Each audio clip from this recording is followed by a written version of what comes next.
what's going on, y'all? T-Bob here. And Jake as well. And you're about to watch a little OTB LSU. We're going to give you all the latest, greatest between LSU football, baseball, women's basketball, softball, and everything in between.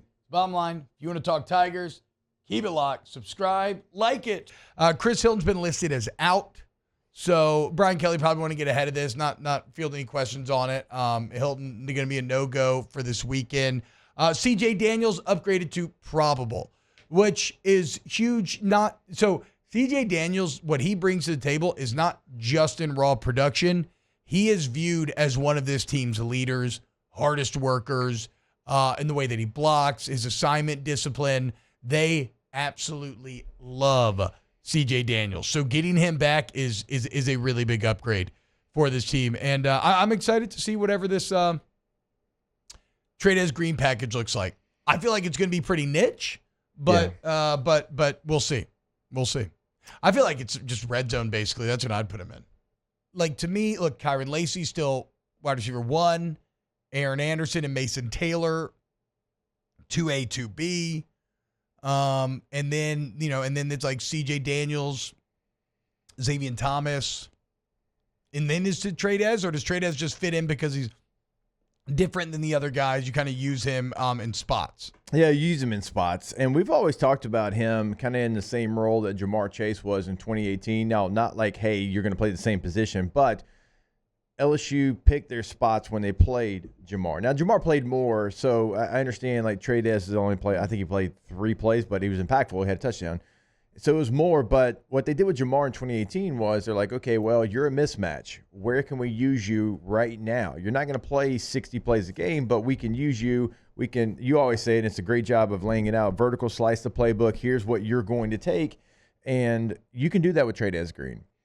And you can be creative with him, knowing that he can, do some things as an F, as a willing blocker, to kind of create a mismatch. Yeah. I'm not saying you move him back to tight end. That's the whole purpose of moving him to receiver here in the next couple of weeks. But you can be creative with him, and it could be 10 plays. It could be 12. It could be somewhere in that number where he could be very effective, because like Kyron Lacey, last week you played 79 offensive plays. He played 77, and one he had to come out for injury. Okay, so he basically played the entire game. He's not coming out.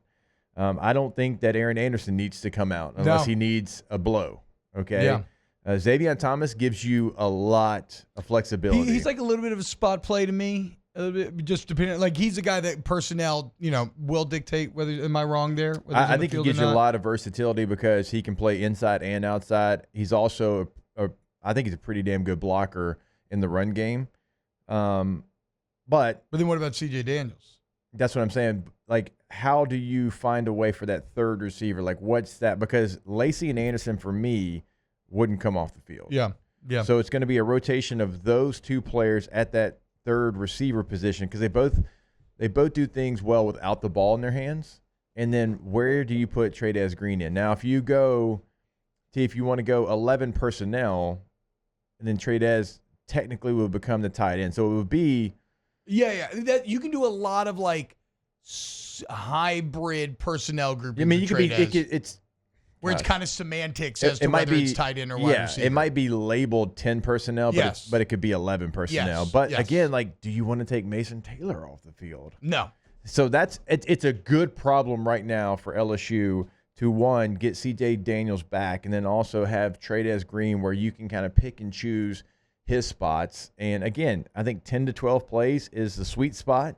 Figure out when to put him in there. Again, you don't have to only manipulate 11 personnel. You can do it with 12 personnel. Yeah. Even though technically it would be 11 personnel, because Mason Taylor would be the true tight end, and you'd have Trey'Dez Green in there. So you can do a lot of different things with him. I don't think that he's never going to line up at tight end again. You're just expanding his role into receiver plays. So now you have both available to you. Wow, Jake, what incredible takes. I mean, those guys, they're just the best. I think so. And if you think so, again, hit the like button, subscribe, ring the bell so you get notifications when we post every single day here on OTB LSU.